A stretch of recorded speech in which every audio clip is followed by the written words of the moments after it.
Néhémie, chapitre 4. Lorsque Sanballat apprit que nous rebâtissions la muraille, il fut en colère et très irrité. Il se moqua des Juifs et dit devant ses frères et devant les soldats de Samarie, « À quoi travaillent ces Juifs impuissants? Les laissera-t-on faire? Sacrifieront-ils? Vont-ils achever? Redonneront-ils vie à des pierres ensevelies sous des monceaux de poussière et consumées par le feu? » Tobija, l'ammonite, était à côté de lui, et il dit, « Qu'ils bâtissent seulement. Si un renard s'élance, il renversera leurs murailles de pierre. Écoute, ô notre Dieu, comme nous sommes méprisés. Fais retomber leurs insultes sur leur tête, et livre-les au pillage sur une terre où ils soient captifs. Ne pardonne pas leur iniquité, et que leur péché ne soit pas effacé de devant toi, car ils ont offensé ceux qui bâtissent. » Nous rebâtîmes la muraille, qui fut partout achevée jusqu'à la moitié de sa hauteur, et le peuple prit à cœur ce travail. Mais Sanballat, Tobija, les Arabes, les Ammonites et les Asdodiens furent très irrités en apprenant que la réparation des murs avançait et que les brèches commençaient à se fermer. Ils se liguèrent tous ensemble pour venir attaquer Jérusalem et lui causer du dommage. Nous priâmes notre Dieu, et nous établîmes une garde jour et nuit pour nous défendre contre leurs attaques.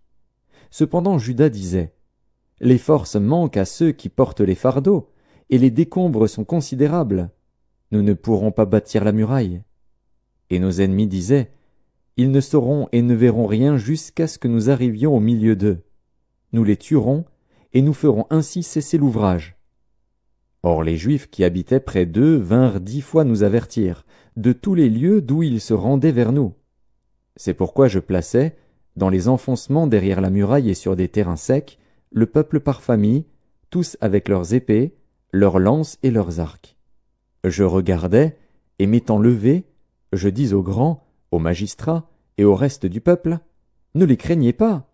Souvenez-vous du Seigneur, grand et redoutable, et combattez pour vos frères, pour vos fils et vos filles, pour vos femmes et pour vos maisons. » Lorsque nos ennemis apprirent que nous étions avertis, Dieu anéantit leurs projets, et nous retournâmes tous à la muraille, chacun son ouvrage. Depuis ce jour, la moitié de mes serviteurs travaillait, et l'autre moitié était armée de lances, de boucliers, d'arcs et de cuirasses. Les chefs étaient derrière toute la maison de Juda. Ceux qui bâtissaient la muraille, et ceux qui portaient ou chargeaient les fardeaux, travaillaient d'une main et tenaient une arme de l'autre. Chacun d'eux, en travaillant, avait son épée ceinte autour des reins. Celui qui sonnait de la trompette se tenait près de moi. Je dis aux grands, aux magistrats et au reste du peuple, « L'ouvrage est considérable et étendu, et nous sommes dispersés sur la muraille, éloignés les uns des autres. Au son de la trompette, rassemblez-vous auprès de nous, vers le lieu d'où vous l'entendrez.